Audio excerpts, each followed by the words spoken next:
Bonjour tout le monde, bienvenue sur ma chaîne pour cette habituelle petite vidéo rapide d'introduction à ce mois de juillet 2025. J'espère que vous allez tous très bien, merci d'être là. Alors comme d'habitude, deux, trois petites indications sur ces lectures du mois de juillet. Je ne vous cache pas que j'ai peiné à les finir, tellement c'est intense. Ça ne veut pas dire dramatique, ça ne veut pas dire malheureux, mais intense, puissant. Je vais vous expliquer pourquoi et comment après. Dans un premier temps, il y a quelques signes qui sortent du lot, en sachant que je n'ai pas tout terminé encore non plus. Il y avait notamment, alors je vais les reprendre, il y avait notamment le signe du lion, je me souviens. C'était très beau, très joli. J'ai nommé la vidéo sur le chemin de la béatitude, c'est vous dire. Mais c'était très beau, très joli. Un autre signe important et puissant ce mois-ci, c'est le signe du Sagittaire. Alors là, je ne sais pas ce qui se passe. Je n'ai jamais vu ça. Jamais. Vous avez dans votre lecture 2 fois la tour et 2 fois la mort. C'est une méga acceptation de ce qui est mort et la nécessité de mettre en place un nouveau futur, une nouvelle réalité. Mais vous ne pouvez pas y couper, c'est pas possible. C'est pour ça que je vous dis que c'est des lectures que j'ai ressenties, mais avec une intensité qui font qu'on ne peut pas y échapper. Ça n'est pas possible. Il va falloir y aller. Si on a reculé jusqu'à maintenant, là on peut plus. On est dos au mur et il faut y aller. Là, Sagittaire, vous ne pourrez pas y échapper d'une façon ou d'une autre. Pour ceux qui se reconnaissent dans la lecture, parce que bien évidemment, ça peut ne pas correspondre à tout le monde et vous pondérez avec votre signe ascendant, votre signe lunaire, comme d'habitude, n'est-ce pas? J'ai noté encore que la pièce centrale du mois, donc toujours pour les Sagittaires, est de prendre soin de soi, c'est capital, et de ne penser qu'à soi et d'en avoir que soi en priorité. C'est vous dire à quel point ce qui se passe autour va être intense. De rester les pieds bien enracinés dans la terre va être capital. Qu'est-ce que j'ai d'autre? Le Scorpion, pareil. Enfin pareil, moins intense peut-être quand même.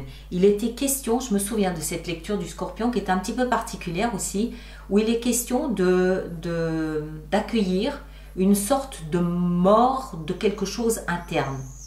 Il y a quelque chose en interne qui est mort.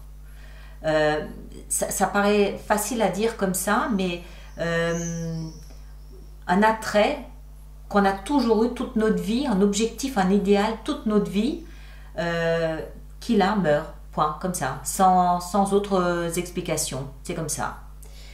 Le Taureau rue dans les brancards, enfin il tape du poing sur la table et fait valoir le respect qu'il mérite, ou le mérite qu'on lui doit. Et puis j'ai aussi eu quelque chose de très bizarre, pareil, pour les signes du Verseau. Un peu Capricorne, mais surtout Verseau. Verseau, il y a... Je sais pas, encore une fois, je n'ai jamais vu des lectures comme ça. Il y a un amour qui est tellement puissant pour quelqu'un, visiblement, quoique ça peut être pour quelque chose, mais qui est tellement puissant que ça en est presque douloureux. C'est presque cruel, tellement c'est un amour qui est incandescent, qui vous brûlez de l'intérieur. Et enfin, voilà, j'ai trouvé ces lectures, franchement, j'ai peiné à les faire.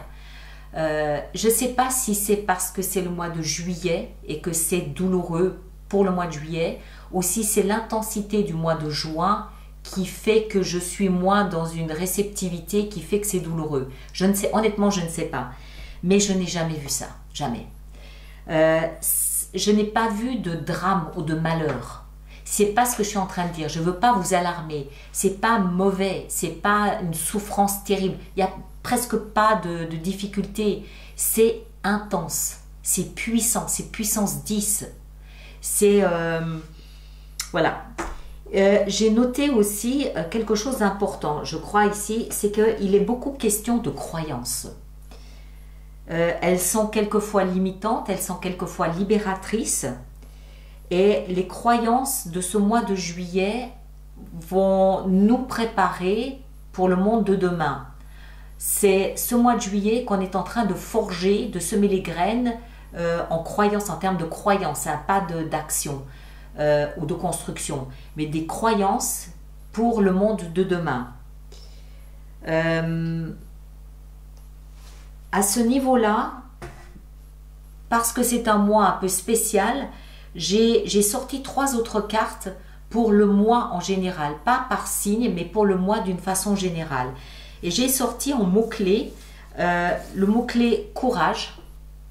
Courage, c'est 2 bâtons qui nous invite en fait à se protéger dans notre petite bulle de verre, mais en même temps à faire face à ce qui se passe, à avoir du courage pour ne pas détourner le regard. Il est d'autant plus important aujourd'hui, en plus avec ce qui se passe dans le monde, de regarder, de ne pas fermer les yeux, de ne pas se détourner de ce qui se passe.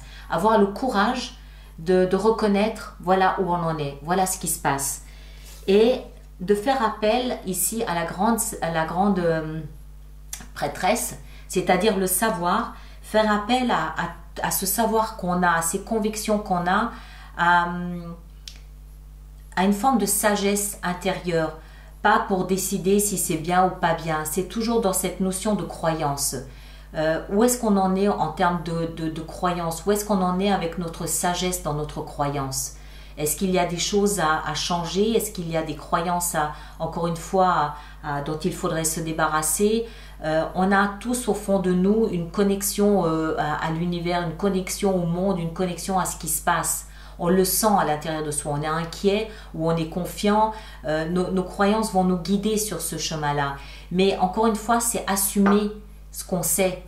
On sait certaines choses par rapport au monde, hein, toujours. Hein. Je ne parle pas de notre petite soupe interne, de notre petit terrain de jeu à nous. Je parle sur le plan mondial, international, l'histoire de l'humanité, l'histoire de notre planète. On a tous une responsabilité d'une certaine façon. Et je crois que ce mois de juillet, dans son intensité, il fait appel à ça. C'est maintenant de notre devoir que d'évaluer nos croyances et de les ajuster pour qu'elles soient concordantes avec notre sagesse personnelle. C'est chaque petite sagesse de chaque petit individu que nous sommes qui vont faire une grande sagesse collective. Je sais pas si, j'espère que je suis assez claire là-dedans.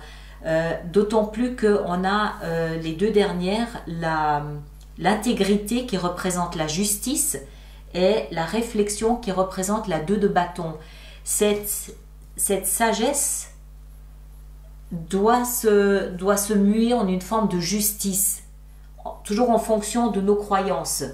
Et c'est ça qui va nous permettre, avec la 2 de bâton, de choisir le meilleur chemin. Même si les autres ne sont pas d'accord avec nous, aussi longtemps qu'on est fidèle à ses croyances, à soi, et qu'on est persuadé d'être dans notre justice à nous, dans notre juste à nous, on choisira pour nous le bon chemin. On ne sera pas en défaut par rapport au reste. Je ne sais pas, c'est une réflexion que je lance, vous en faites ce que vous voulez, mais honnêtement, je n'ai jamais vu des lectures aussi puissantes, aussi intenses, aussi brûlantes que ce mois de juillet. Voilà, comme d'habitude, le 25 du mois, donc le 25 juin, elles seront en ligne. Je vous rappelle aussi d'aller voir peut-être vos projections sur le 2e semestre. Ça vous donnera peut-être aussi une idée de ce que vous pouvez faire durant ce 2e semestre, dans quelle direction vous pouvez aligner vos croyances, votre savoir, de quelle façon vous pouvez le développer, l'ancrer.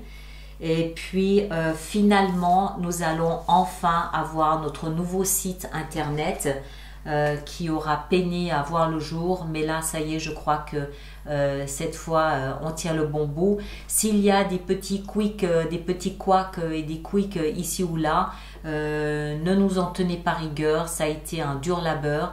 N'hésitez pas à contacter le support technique si jamais il devait y avoir quoi que ce soit par rapport à vos habitudes ou à vos extensions dans votre espace. N'hésitez pas, d'accord? Voilà, je vous laisse avec ça. Bonne réflexion à vous et puis bah, écoutez, on se retrouve le 25. Merci bien, au revoir.